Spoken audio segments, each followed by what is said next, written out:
What's up, everybody? It's AJ with etrailer.com. Today we're going to be checking out the TowSmart Tow Startup Kit. So why this is a startup kit is it's going to give you the ball mount, the ball already installed, so you don't need to have a vise and tighten it down yourself. It'll already be ready to go, and it comes with a hitch pin lock, all right out of the packaging, so you're really just set up to throw it in there, lock it up, and set up your trailer. Let's check it out. Taking a closer look at our ball mount, it is set up right away for the 2-inch drop. So that's going to be good for adjusting the trailers. Also has a 2-inch ball on there too. So that all comes really torqued down, ready to go. If you were to need a rise, you can get a 3/4 inch rise by flipping it upside down, and then you'd have to flip the ball around as well. Now, if you need a little bit more of a rise or a drop, TowSmart also offers a different starter kit that has that. It's going to have a 2-inch rise and a 3/4 inch drop. The next part of the kit is going to be the lock. Now, it's nice that it comes with a hitch pin lock. I like that fact, but I don't really like the lock all that much, if I'm being honest. So I'm going to push that on there just like that. So the barrel sets on there. The thing is, like, you don't have the push button to lock it up. Some other locks, you can just place it on there, push that, it's locked. I got to get the key and make sure I lock it up and turn it. And then you also have to hold the barrel in place as you turn the key. So it's not exactly as easier as some of the other locks. See, now it's on there. It's all locked up. But holding that barrel to lock that is kind of a pain, especially when it pushes the pin back through. And there's plenty of other better locks. I would honestly get an upgrade to a lock if I had the choice. Now, a recommendation I have for a better lock is eTrailer makes a locking hitch pin, and it actually threads on. So you put the key in and you turn the key in the barrel, so the barrel doesn't spin, just the key does, and that threads it onto the lock, which is just even more protection on that ball mount. Those are harder to pick and harder to get off there if somebody was to mess with it. The weight capacity on our ball mount is going to be 5,000 pounds, and that's going to be pulling weight.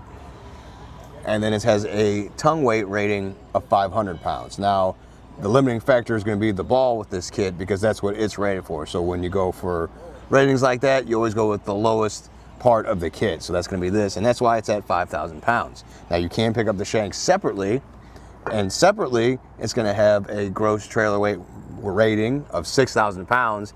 It's going to have a tongue weight rating of 600 pounds. So it's a little bit different. If you want to get this one and kit it out yourself, you get a stronger ball that can handle about up to the 6,000 pounds and kind of kit it out yourself. Then you might as well get that eTrailer lock too and just make your own kit. I'm going to go ahead and lower a coupler down on the ball.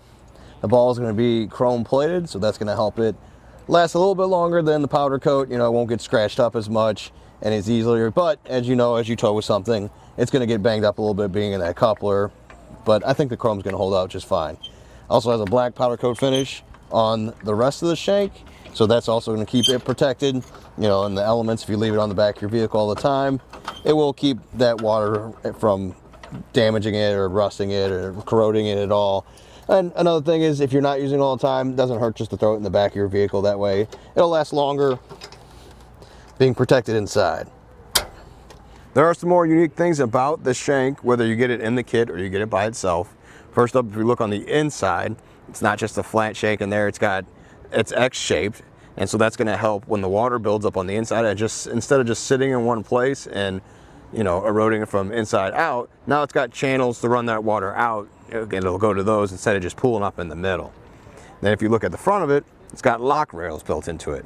So that's going to be nice, whether if you got this and you need to flip the ball around and you need to store it in the rise position, you can put the ball in there with this in your hitch there to hold it. You won't need the vise because the base of the ball sits right there in those rails, and those rails hold it in place while you're tightening it down. So it really helps you make it a one-tool install, and it just makes it easier to flip that ball wherever you need it. Overall, I think the TowSmart shank or ball mount is a good option. They definitely have features that make them stand out from the other ones. Like I said, that X-shaped design to help divert water is really nice, and the fact you can get in a kit with the ball installed already is pretty awesome too. That means you don't have to mess with it. It's ready to go right when you get it. Now, I think it's going to be really good for you if you only have one trailer and you're always towing at the same height with that one trailer with the same vehicle. It's going to be great because that's all you really need to get your trailer on the road. Now, if you have multiple trailers of different heights, this might not be the best way to go. Sure, you can buy different versions of this with different rises and drops, There are options from TowSmart for that, but with multiple trailers and you adjusting all the time, I would recommend getting an adjusting ball mount. That's one where you can either adjust the ball size or the height to fit all those different trailers, so you can change it up, whatever one you're going to take. But as long as you got one trailer that's always the same height and you're going to tow it nice and flat like this is going to be the way to go. Well, I think that does it. Thanks for hanging out, and I hope this helped.